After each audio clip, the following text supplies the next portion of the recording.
আমাৰ প্ৰাপ্য আমি আজুৰি আনিবলৈ হ'লে আজিৰ এই মঞ্চত বহি থকা নেতাসকলক দিয়া আপোনালোকৰ গামোচাখনৰ শক্তিৰে এই চৰকাৰক আমি এই কাষত লাগি থকা দিশবোৰৰ পৰা উফৰাব পাৰিব লাগিব। আৰু এয়া যুদ্ধৰ আৰম্ভণি, এয়া যুদ্ধৰ আৰম্ভণি। আজি আমি কিয় যুঁজিম? বহুতে মুখ লৈ জল্পনা কল্পনা কৰি আছে যে ভূপেন বৰাৰ ভৱিষ্যত কি হ'ব, ভূপেন বৰা ক'ত থাকিব, ক'লে যাব। বন্ধুসকল, এই যুঁজ মোৰ ব্যক্তিগত যুঁজ নহয়, এই যুঁজ আপোনাৰ ব্যক্তিগত যুঁজ নহয়। অসম প্ৰদেশ কংগ্ৰেছৰ মঞ্চত মই প্ৰথমগৰাকী সভাপতি নহয়। মহামানৱ মহাত্মা গান্ধীৰ আগৰ পৰা 1885 চনৰ পৰা এখন দীঘলীয়া তালিকা যেনেকৈ আছে, আমাৰ অসমতো তেনেকৈ আমাৰ চলিয়া ডাঙৰীয়াৰ পৰা আৰম্ভ কৰি আমাৰ বিহালীৰ ছবিলাল উপাধ্যায় ডাঙৰ পৰা আৰম্ভ কৰি ইয়াত অসম প্ৰদেশ কংগ্ৰেছ কমিটিৰ এখন দীঘলীয়া তালিকা আছে। মই সৌভাগ্যৱান যে মোৰ নেতা ৰাহুল গান্ধী, মোৰ নেতা মাল্লিকাৰ্জুন খাৰ্গে ডাঙৰীয়া, মোৰ নেতা কে.চি. বেণুগোপাল ডাঙৰীয়াৰ আশীষ ধন্য হৈ যিটো দলক এদিন গোপীনাথ বৰদলৈয়ে নেতৃত্ব দিছিল, যিটো দলক এদিন বিমলা প্ৰসাদ চলিহাই নেতৃত্ব দিছিল, যিটো দলক এদিন মহেন্দ্ৰ মোহন চৌধুৰীয়ে নেতৃত্ব দিছিল, যিটো দলক এদিন তৰুণ গগৈ, হিতেশ্বৰ শইকীয়াই নেতৃত্ব দিছিল, যিখন আসনত এদিন পৱন সিং ঘাটোৱাৰ ডাঙৰীয়া বহিছিল, সেইখন আসনত দলে মোক এবছৰ, দুবছৰ, 3 বছৰ নহয় 4 বছৰ বহি পেলাই নেতৃত্ব দিয়াৰ সুযোগ দিলে। আৰু ময়ো চেষ্টা কৰিছিলোঁ। গৌৰৱ গগৈ ডাঙৰীয়াই যেতিয়া AICCত সেই কথা কৈছিল, মোৰ কেন্দ্ৰীয় নেতৃত্বৰ সন্মুখত যেতিয়া গৌৰৱ গগৈ ডাঙৰীয়াই সেই কথা কৈছিল যে ভূপেন বৰাৰ অৱদান আছে, যিটো সময়ত কবিতা লিখিলে মানুহক জেলত ভৰোৱা হৈছিল, যিটো সময়ত গৰু খুঁটিত এজন মানুহক মাৰিবৰ কাৰণে 20টা মানুহে ওপৰত জঁপিয়াই দিছিল, সেইটো সময়ত মই কংগ্ৰেছৰ সভাপতিৰ দায়িত্ব লৈছিলোঁ। যিটো সময়ত অসমৰ আধা জিলাৰ সভাপতিয়ে পদত্যাগ কৰিছিল, যিটো সময়ত 65টা ব্লকত সভাপতি নাছিল, যিটো সময়ত কুকুৰাজাৰত মোক এখন গামোচা দিবলৈ মানুহ নাছিল, যিটো সময়ত ৰকিবুল হুছেইনে মই হাইলাকান্দি যাবলৈ ভয় খাইছিলোঁ, সেইদিনাখন মই সভাপতিৰ দায়িত্ব লৈছিলোঁ। আৰু আজি মই সুখী যে অসমৰ যুৱ প্ৰজন্মই, মই দেখিছোঁ আজি 3 দিন ধৰি যুৱ প্ৰজন্ম উৎসাহিত।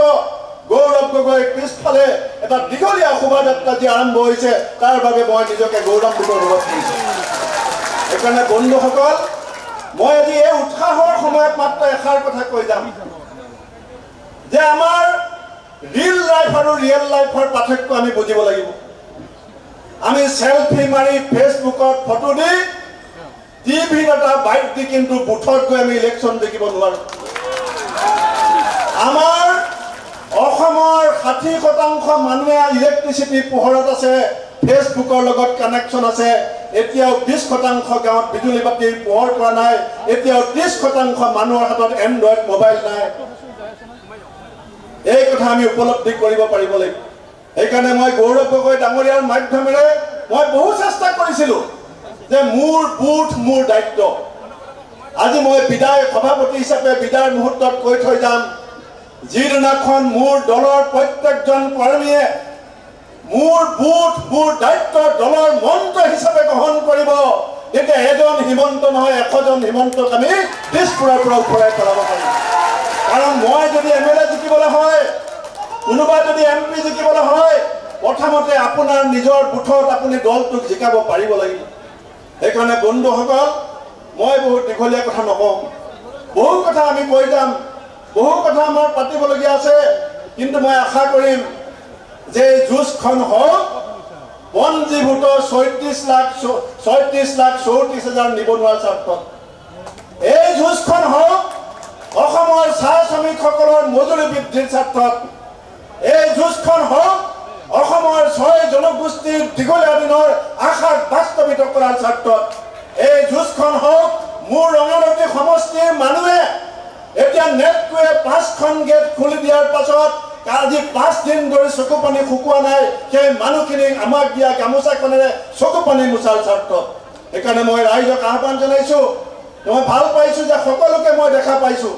আৰু মই প্ৰত্যেকগৰাকী দলৰ নেতা কৰ্মীক মই হাত জোৰ কৰি আহ্বান জনাইছোঁ মই গৌৰৱ গগৈৰ কাষত আছো আপুনিও গৌৰৱ গগৈৰ কাষত থাকিব আপুনিও গৌৰৱ গগৈৰ কাষত থাকিব আপুনি দলক ভাল পাওঁ বুলি মুখেৰে ক'লে নহ'ব এই সময়ত আপুনি কৰি পেলাই দেখুৱাব পাৰিব লাগিব আৰু এই যুঁজ আৰ পাৰৰ যুঁজ ইপাৰ নহ'লে সিপাৰ 15 বছৰ যদি ক্ষমতাৰ বাহিৰত থাকিবলগীয়া হয় তাৰ পাছত সভাপতি নতুন আহি থাকিব কিন্তু এনেকুৱা সভা পতা মুস্কিল হৈ যাব এই কথা আমি সকলোৱে উপলব্ধি কৰিব লাগিব সেইকাৰণে বন্ধুসকল এখন যুঁজ যিখন আৰম্ভ কৰিছিলোঁ বেৰিকেডৰ পাছত বেৰিকেড ভাঙিছিলোঁ এই বেৰিকেড ভঙাৰ পাছত কন্দুৱা কেছত যেনেকৈ মোৰ দলৰ সতীৰ্থ মিজুল ইছলাম শ্বহীদ হ'ল তেনেকৈ আৰু এখন যুঁজ আমি আৰম্ভ কৰিছিলোঁ য'ত শ্যাম ইস্তাফৰ দীপাঞ্জল দাস দ্বিজেন্দ্ৰ পাংগিং